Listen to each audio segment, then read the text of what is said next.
Hello, it's Sarah from Hardcover Hearts, and I'm here with my Reading Rush 2020 Pile of Possibilities. I owe Kazen from Always Doing a little bit of money for that because I think she coined it and it's absolutely brilliant. So I don't really do work well with TBRs. I don't like to be hemmed in with my reading. I like to have things to pull from because I'm a very mood reader.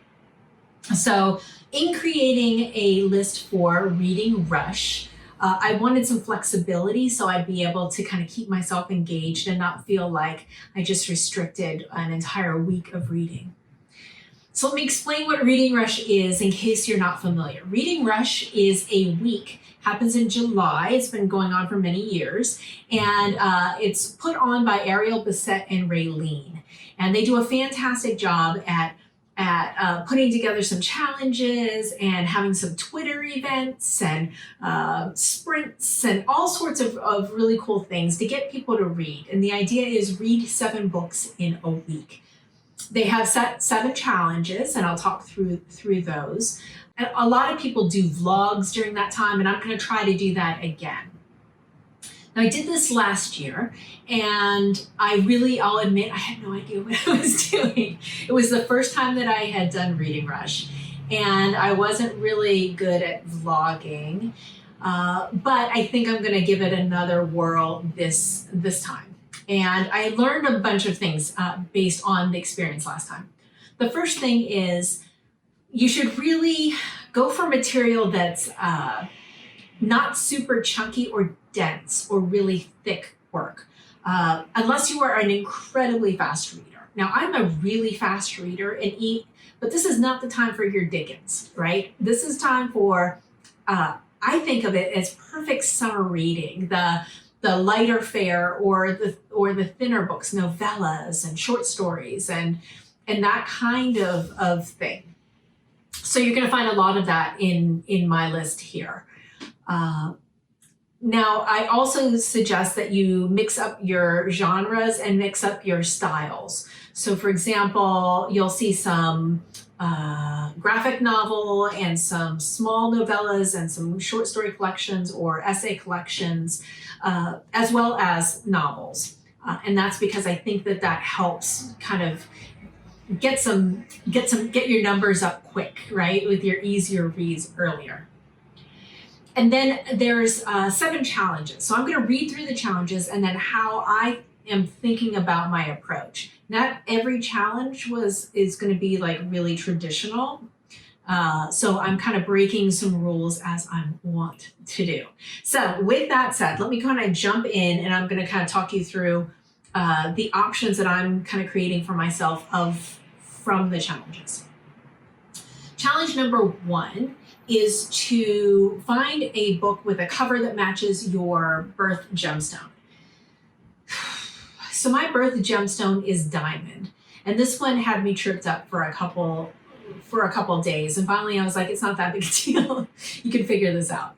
So there are many colors of diamonds, and so I'm going very untraditional, and I'm taking a blue hue. But I'm also kind of pulling on maybe the Tiffany blue, kind of like this really soft blue. These are the Penguin Modern Classic series. I love these little books, and I've been looking for an opportunity to sneak some of these in, and this is the perfect time. So let me read to you which one I'll probably choose from one of these. I have Jean Rhys, Till September Petronella. She's famous for writing Wide Sargasso Sea. There's Daphne de Maurier, The Breakthrough. John Berger's The Red Tenda of Bologna. Chinua Achebe's Africa's Tarnished Name. And the one I'm most interested in, Audre Lorde's The Master's Tools Will Never Dismantle the Master's House. If that's not a title for you, I don't know what is. So I have all of those stacked up, and we'll just see which one appeals to me first.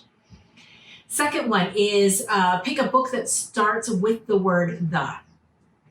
I really want to get into more mystery crime books. And I like my crime to be really light. I don't like it to be hardcore. Now I have two options here. One is S.G. McLean's The Redemption of Alexander Seton. I've heard nothing but amazing things. And this is set in Edinburgh in 1626. So I've heard amazing things. This is the first of the series, and I'd love to kind of get started with this. But the second one is The Godmother by Hannelore Caire. And this is a work in translation, and it's won all sorts of awards. And it has an old lady who's become a drug kingpin and a crime boss. Sounds really fun and a little whimsical, so could be a good option. Then the next one is the one I had the most trouble with, quite frankly. And this is a book inspired by a movie that you've already seen. Quite frankly, I don't watch a lot of movies because I'm reading. So, and I tend to do the opposite. If I know it's based on a book, I'm going to read the book first. I'm not just going to go into it blind. So given that, I'm going to pick something that would make a great film, but I haven't seen it and it hasn't been made yet. So there you go.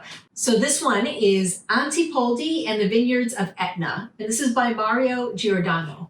What is exciting about this one is, number one, Mario Giordano wrote this originally in German. So this one fits for Read German Books 2020. Another project that I'm doing that's hosted by Mel of Mel's Bookland Adventure and Britta from The Second Shelf. So this is a continuation. This will be the second in the Antipoldi series. She's an old woman who has decided that in her retirement she wants to leave Germany, and she's moved to Sicily, and she's got her sisters there. And she just wants to drink herself to death and stare out at the ocean. And she just gets herself in all sorts of scenarios and situations because she fancies herself a detective. And so you've got a really bawdy, hilarious, little tipsy older woman who also has a penchant for men in uniform. So this is a really fun series. I've enjoyed it, and I just got approved for the arc of the third one. So I'd like to knock this out soon, and what better time than this week. The next one is choose the first book that you touch. So what I've done is I have a group of books here.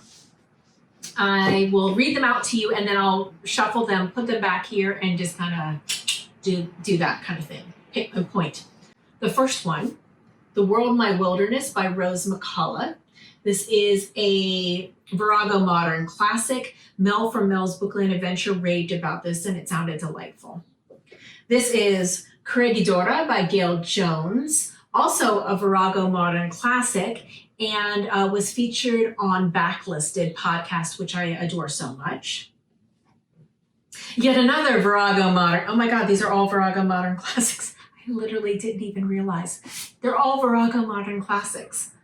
This is In a Summer Season by Elizabeth Taylor. You know, I'd like to match some summer reading. The Tortoise and the Hare by Elizabeth Jenkins.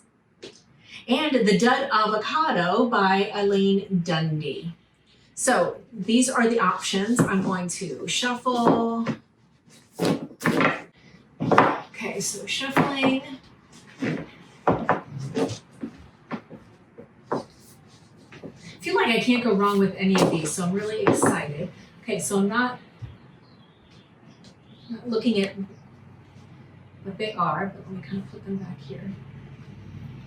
Okay, so then my finger is going to be this one. Oh, The Tortoise and the Hare. Boom. So I will read this for sure. Then the next up is to read a book outside. Now this one has been very controversial because of the shutdown and most people sheltering in place and not being allowed to be outside. The same thing is true here in Berkeley. We're allowed to go out for some exercise, but I can't just sit in a park and read. So my only options are really to go on my roof, which is okay, but it's unless I'm reading in the evening, there's not a lot of shade. So I need something that is a shorter little novella. So I've grabbed a few that I would like to choose from when the time is right.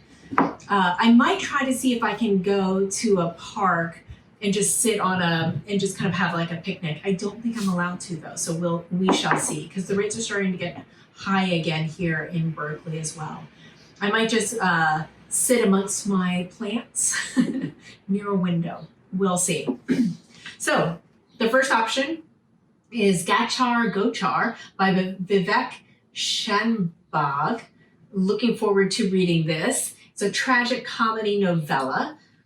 The next is Hill by Jean Giorno. This is a New York Review of Books. I have The Vet's Daughter by Barbara Commons. This was part of my Bert's list. I will put a link to that list below, but this has been filled with gems. I'm not done reading through these. More information will be found in that video, but suffice it to say that last year, Bert created a list for me that was part of a charity endeavor, and that list has provided endless amounts of joy. So I know this will be good. Another book for Read German Books 2020. This is Irmgard Coin's After Midnight. And then keeping the summer theme, we've got Cesar Pavesi's The Beautiful Summer. And when Jhumpa Lahiri puts a little blurb on there, I think this one might be a winner. So I think I've got a bunch of options here that would be delightful. Next up, this is number 6. This is a genre you want to read more of. So I don't read as many graphic novels as I used to, and I would like to. But I recently was introduced to the most heartwarming, lovely, beautiful, joy-inducing graphic novel series, and it's the Tea Dragon Society series. And I'd like to read the second one, and this is the Tea Dragon Festival, and this is by Katie O'Neill. The art is just so beautiful. It's so kind and gentle and beautiful. I can tell already it's going to be hard for me to wait to read that one. That one I might save near the end as an anchor, my carriage. And then last is pick a book that's set in a different continent than you live in. And this is a hat tip from Heather from Soggy Expat Book Nerd. She really helped me be like, oh, right, that's exactly what I need to do. We are both joining in Past Story Time, same Bert from Past Story Time as I talked about, who gave me that list. They're holding a book club, and it's called My So-Called Book Club, and it's in essence a 90s book club. Fantastic. And the next book that they've chosen are Notes of a Crocodile by Ki Myung-jin. And this is also a New York Review of Books. And this looks great. It's a queer novel set in China. I meant to read it, obviously I own it. And so looking forward to doing this and knocking that out. So if I've planned this correctly, number 1, I'm reading almost all books that I already own, which is good because I've been buying books during this shelter in place. I will have been adding to my list for Read German Books 2020. I will have read something for my so-called book club, next one, and I will be picking some that are international, picking some that are backlisted, and I think that's a great mix. So I don't know. You tell me. And more importantly, I would love to know, are you participating in Reading Rush, and what your TBR or pile of possibilities look like? And that's it for me for now. Please stay safe. We are still in a pandemic. Make sure to practice social distancing, wash your hands, and don't touch your face. That's it for me. Thank you so much for watching, and we'll talk to you later. Bye.